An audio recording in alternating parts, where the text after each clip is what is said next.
Stuart Holman here with you again for a new series of daily devotionals in the book of Deuteronomy as part of our Growing Disciples course. Now the title Deuteronomy means second law, as in the second reading of the law of Moses. There's a lot of laws here, laws that we've already heard in Exodus, Leviticus and Numbers, but it is their setting, their context, which makes this second hearing of the law so compelling and poignant.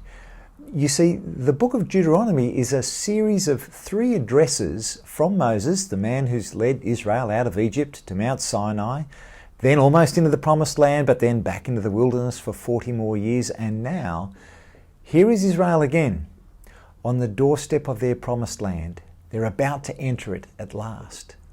Moses is now 120 years old. He knows that he will die very soon, that he will not actually set foot in the promised land.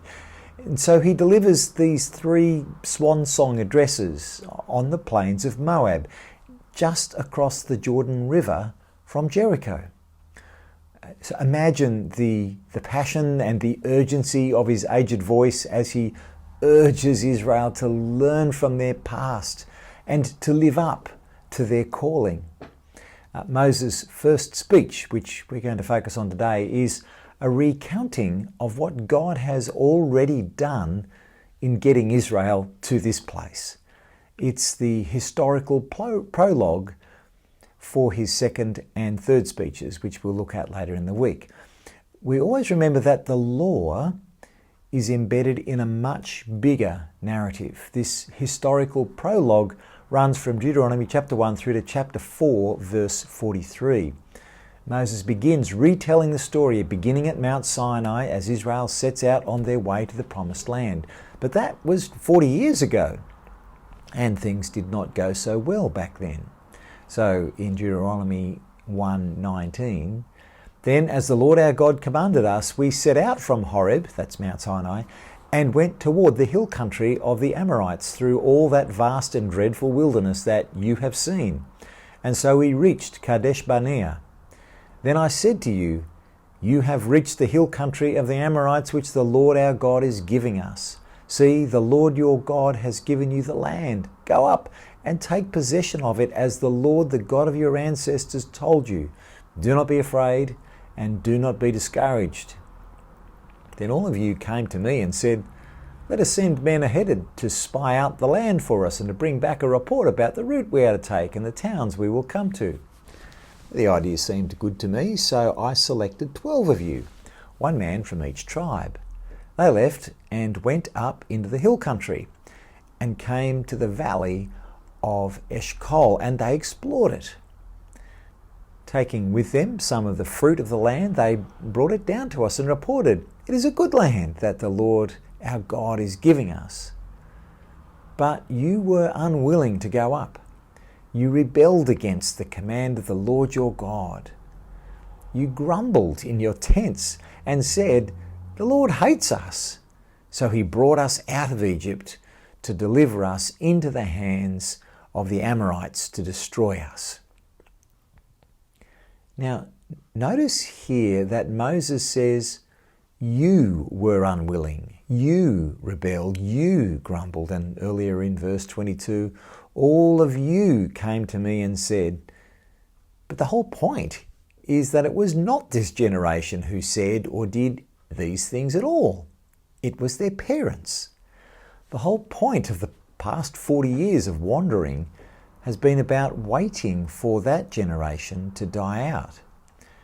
And so here and throughout Deuteronomy, Moses sees a continuity of the current generation with the former generation. The current generation, the ones standing before him on the plains of Moab, just about to cross the Jordan River to conquer their promised land, they need to feel the weight of all that has gone on before them. And so Moses continues, you did not trust in the Lord your God, who went ahead of you on your journey, in fire by night and in a cloud by day, to search out places for you to camp and to show you the way you should go. When the Lord heard what you said, he was angry and solemnly swore, no one from this evil generation shall see the good land I swore to give your ancestors, except Caleb, son of Jephunneh. He will see it, and I will give him and his descendants the land he set his feet on, because he followed the Lord wholeheartedly. This new generation need to feel the weight of the failure of their parents' generation to follow God's ways, to actually participate in the covenant relationship which God had called them to, in the way that God had called them. Moses' first speech in the book of Deuteronomy retells this history so that the new generation will learn from it, so that they will not repeat the same mistakes and commit the same sins. And it's not just this generation, this conquest generation, if we could call them that needs to learn from the past. The generations after them, their offspring and their successors, they should also pay attention to God's ways and to God's dealings with his covenant people.